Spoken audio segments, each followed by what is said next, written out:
17 octobre 2024 marque 218 l'année de l'assassinat de l'empereur Jean-Jacques Dessalines, le père fondateur de la nation haïtienne.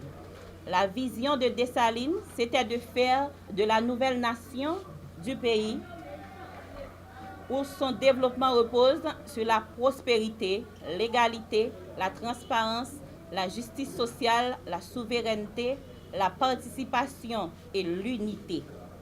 La conspiration montée contre Dessalines, qui a mené à son assassinat le 17 octobre 1806, a coupé le chemin de développement que le pays devait prendre pour sauvegarder la souveraineté et sa dignité comme peuple libre.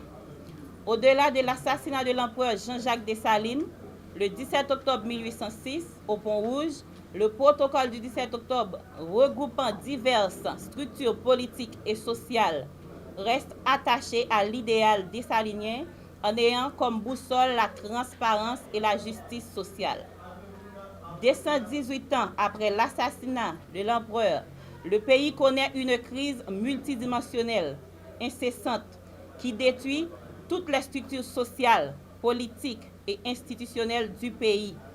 À cette occasion, le protocole du 17 octobre tient à exprimer ses préoccupations et son indignation par rapport à la dégradation de la situation sécuritaire du pays, les actes de violation des droits humains répétitifs, la situation de misère dans laquelle vit le peuple haïtien, la corruption qui entrave le bien-être de la population et la bonne marche des institutions. L'État a l'obligation de garantir l'ordre public et de protéger les vies et les biens des citoyens.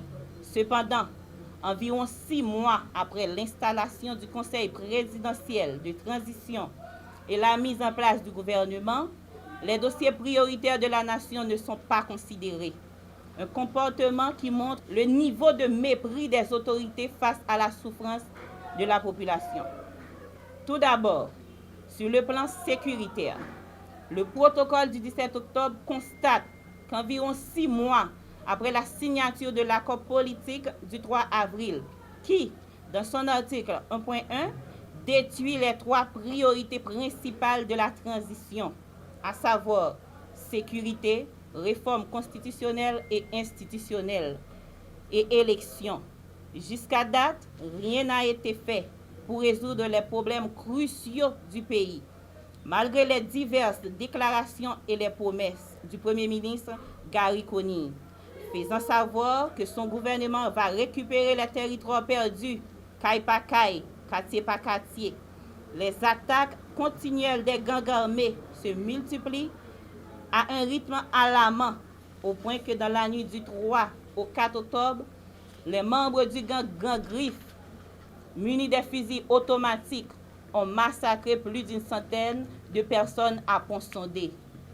Et en date du 10 octobre 2024, des hommes armés ont envahi la ville d'Akaé, tirant sur la population et incendiant des maisons.